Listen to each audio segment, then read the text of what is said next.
I've heard that the police departments are going to no days off starting in June, and they're kind of tapping those resources. We've had some meetings where, realistically, there's a good chance of terroristic threats. If a business is asking you, like, what are the things we should be concerned about? What are the main things that could happen?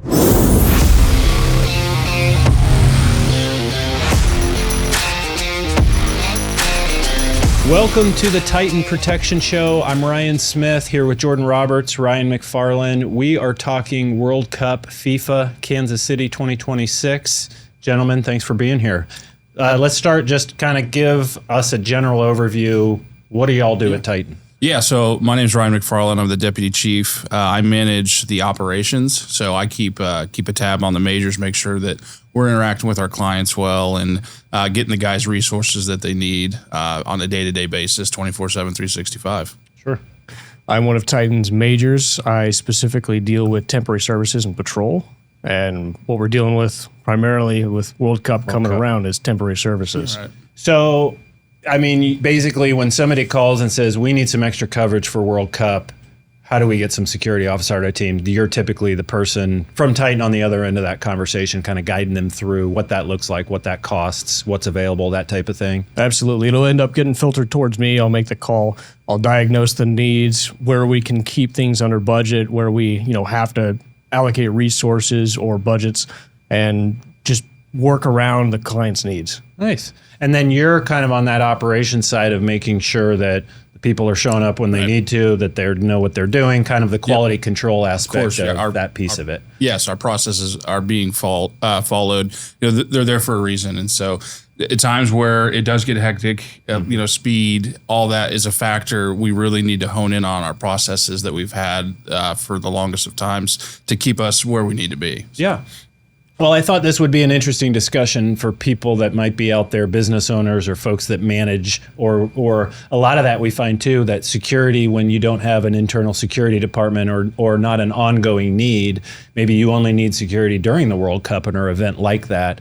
That person within an organization could be a myriad of people. I mean, you'll hear from a facilities person, HR, this type of thing. So I just thought it'd be interesting to hear kind of the perspective from our end of what we see. And another aspect of this is, as FIFA's been planned out and kind of the road leading up to it, there's all sorts of meetings, collaborations between law enforcement entities, collaborations between other businesses and other security departments. You've been heavily involved in that process. So kind of what does that look like? What has that process looked like leading up? What do those meetings look like, and what are the contents and the big discussions around? So, yeah, there's a lot there.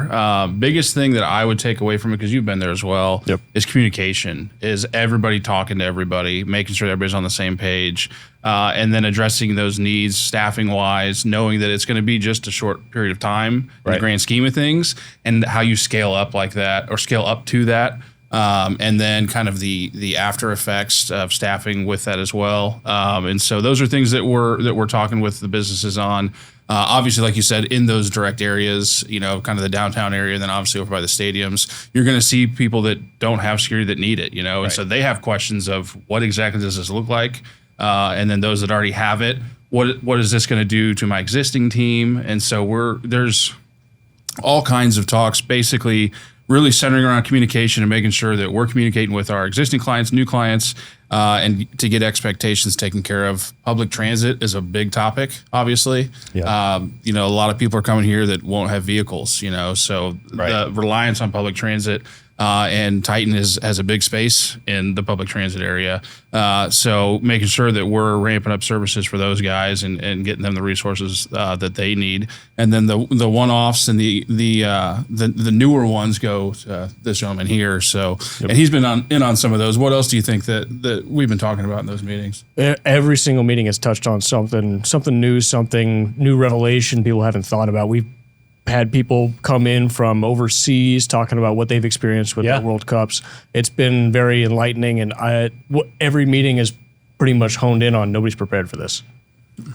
That seems to be but they're also, because we did this with the NFL draft, and there seems to be this it's managed chaos in some sense. There's some level of this to where it's just going to be a wild ride, that we've got, a short period of time where we have a high concentration of things. then there's the other side of it is the preparation, because I think if you're a business owner, and we did a previous episode on, tips for business owners on how to prepare and different security, aspects of that. I think we're more talking about, external resources, how to, hiring security officers, off-duty police. I've heard, and I don't know for sure, but I've heard that the police departments are going to no days off starting in June, and they're kind of tapping those resources. And I bring that up because I think there may be a thought that the police departments or the cities or governments are going to be handling a lot of this extra security piece, and they're already tapped at resources. And so folks that are out there are going, okay, we're getting influx with people. And then I've talked to some business owners too that are like, well, you have an inside security aspect. Say you're a restaurant and it's like, okay, we're going to have a lot of people, and what happens if we have an issue? And then what about people outside? Those are two very different things that I think a tenant at a property has the expectation that the landlord is going to take care of things. So just kind of under that preparation thing, I think there's a good checklist to start with. What happened? What are the main things that could happen? If a business is asking you, like, what are the things we should be concerned about? Drunken behavior. What are these types of things? The biggest thing I believe that we've run into is the loitering, because a lot of these people don't have places to go. Some of these people are coming over here, don't even have tickets to go back home. Right. And so we're going to run into loitering, trespassing, destruction to property. And then we've had some meetings where, realistically there's a good chance of terroristic threats. Right. Some of these meetings, the tone is, it's not if, it's when kind of thing. And, not to scare anyone, but realistically you have to look at those things, and you have to look at the climate across the world right now as well. And so kind of where a lot of eyes are going to be, and they're going to be here. The threat level has gone up. I mean, when you talk about a gathering of this level, the threat level goes up. When you talk about things going on in Iran, DHS being furloughed, limited resource constraints, and then we're also in this. This is April 3rd. Right. The first games start early June? June 11th, I believe. I believe so. So we're less than 60 days away, meaning we're already late in the game. If you haven't started to think about what your security posture is going to be through this and what extra resources you need, you're starting to get to the point where there's going to be nobody to help you. Right, exactly, yeah. And again, we don't want to be alarmist or scaring people, but a lot of the internal discussions that I'm hearing from the law enforcement community and different folks we're worried. Yeah. And this has been for a while, in the communications that I've had we're trying to get staffing up and doing what we can, but there's only so many resources you have as well. Right. And so like you said, being prepared and doing it sooner is only going to benefit you. And are we seeing that are you getting calls ahead of time from clients and customer? I mean, it's because we're going to get all of the above, right? Some are on their A game and very, very in front of it, and others are like, we'll kind of see what happens. And some of the people we talk to don't expect it to be as busy as we're hearing. And I was just going to bring that up. Yeah. I keep hearing people say things like, everybody's so worried about this, but I think it's going to be a nothing. Could it happen? Sure. Yeah. Could we have this wait for this big tsunami wave and nothing comes? Absolutely. Right. But I'm not a huge soccer guy, but I do know that two guys are playing that probably will never play again together or against each other. So I think there's some circumstantial pieces to this that would lead me to believe it's going to be busier than not. But and I think too that people have the impression, because I'm the same way. I don't know much about the soccer world, but I think a lot of folks think that this is just around the stadium and the games on certain particular. But you've got fan experiences. You've got, these fans, they follow these teams around. They follow them to their practices, to their, where their facilities are at. The restaurants, like all this stuff. It's the World Cup for a reason. There are bus routes being drawn up specifically to take people from the airport straight to Lenexa, straight to Gardner, I think is one of them, straight to Leavenworth, all around. These people are not just going to be isolated to Kansas City. They're going to be all over Kansas and Missouri. Yep. What kind of, when you get a call for this, what's the typical business? What's the typical need? Are they kind of kicking tires to be like, we don't really know what we need? Or do they have a known, I want a security officer from this time? Or is it all over the board? What do you hear? It's all over the board. Some of my wedding and event venues that I typically deal with are already reaching out saying, hey, typically our off-duty police cover some of these, but they can't cover any of them. Right. Are able to pick up the rest. I've got construction sites saying, hey, there's going to be a lot of extra activity. We want to cover from June 11th to July 17th or whatever they feel is necessary. It is all over the boards. I've got a Lenexa event, 20 officers per game for their watch party. It's going to be a wild ride. It is all over the board. Yeah. From the perspective of the law enforcement meetings, one of the things that can be a unique challenge is you've got all these different agencies. We can do a lot of talking, but who really owns a baton? Because I think with that many people involved, they all think or who and how. And Are you seeing that, or are you seeing pretty good communication and collaboration? It's fairly, like I said, the biggest thing is just getting everybody on the same page. And Right. so like you said, knowing who's going to pull what lever when they need to. What we've seen so far has been pretty organized. Yeah. Nice. And I'd say the majority of that is thanks to the NFL draft. I think they were forced to collaborate for the most part, and that collaboration set a precedent where, it can work. Let's just do the same thing with some added layers. The parades. I was just going to say the the Chiefs parades parade, are the all Royals kind of, years past, that has really trial forced a lot runs. of that collaboration. This is going to be that on steroids. Absolutely. In the sense of, and it's a month and a half, right? Yeah. Right. Midway through June to the end of July. This isn't one day. This isn't one parade. People are flying in. 650,000 is a generous estimate. People are flying in with no tickets home for a month and a half. right. Yeah. Right. Well, and they also extended the drinking hours too. Yep. Right. So, which how do you feel about that? Yeah, Right. sure. Yeah. So I don't know if that's necessarily going to. It's going to be an interesting ride. I hope it's a net positive in the end. You know what I mean? Like, it's one of those things that one We all bad want it to be event's good going to for end up. Kansas City. Yeah. Kind of like the Chiefs parade. I mean, you just hope you end up not leaving on with a bad Right. stain, and so the preparation.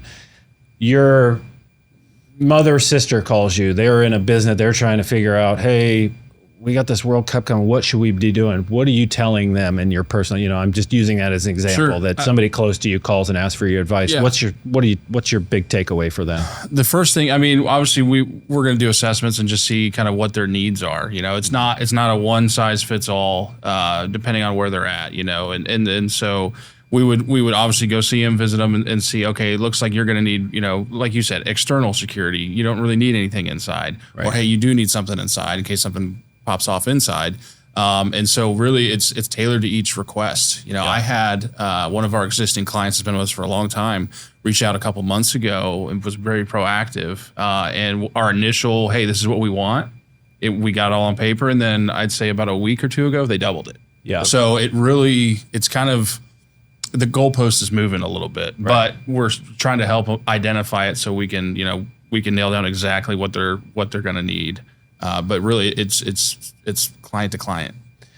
Resources are going to be interesting. I mean, just even if you're not going to the World Cup or involved at all, I mean, getting an Uber, finding a place to eat, and even more importantly, hospitals and this type of thing of like services. And I think too, having that preparation, and what would go from in my mind is, if I need to dial 911 and I don't get the response that I'm used to or can expect, what then? Because that's a bad feeling.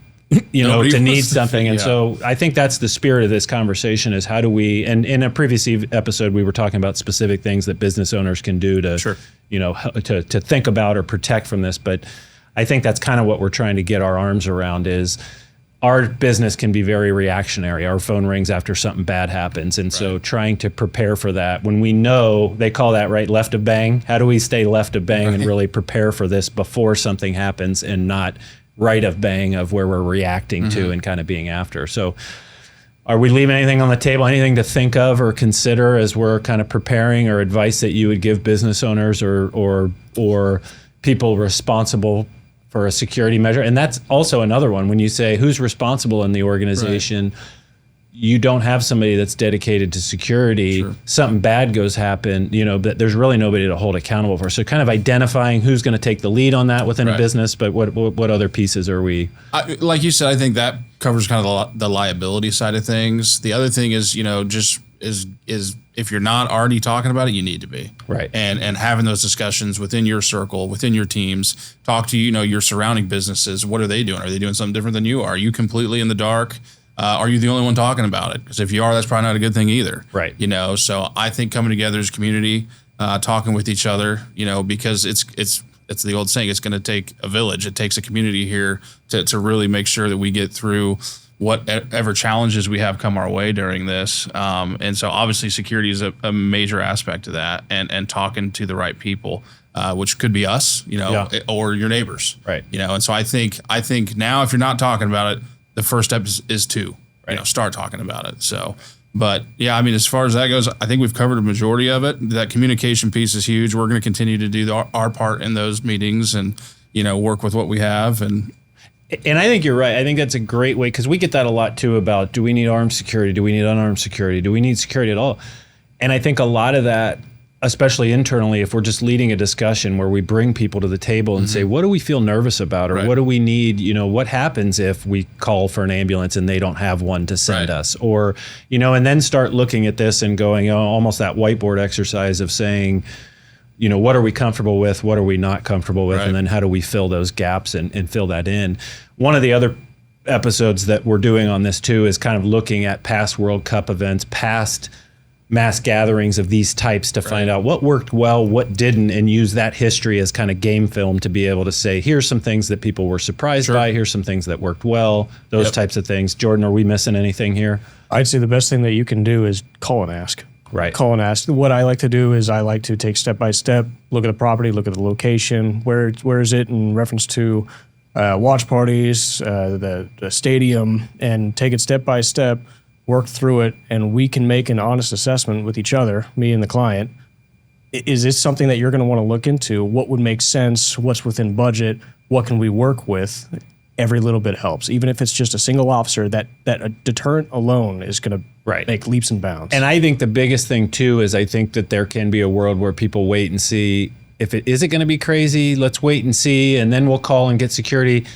I feel pretty confident that you get a couple weeks out and you're not going to be able to find, it's going to be a limited amount of bodies that are going to be able to support this. So I think we're dangerously close to that point. And so I would agree. I think the biggest thing is, if you're not talking about it, get talking. Yes. Start asking questions. Like he said, it doesn't hurt. And that's how you kind of find out where your pain points are. Right. If you don't know, is, what do we need?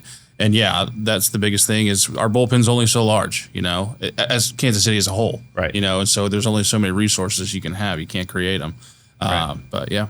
And there's other things beyond security officer, right? We're talking drones, mobile surveillance units, different pieces of technology that we can use in a short term, benefit for that as well. So, no, I appreciate the discussion, and anybody out there that's listening and has questions, these gentlemen are experts and really good at what they do. So reach out, bounce some stuff off us. That doesn't cost anything. So if you have questions, concerns, want to know what we think or see, feel free to reach out, and happy to answer any questions.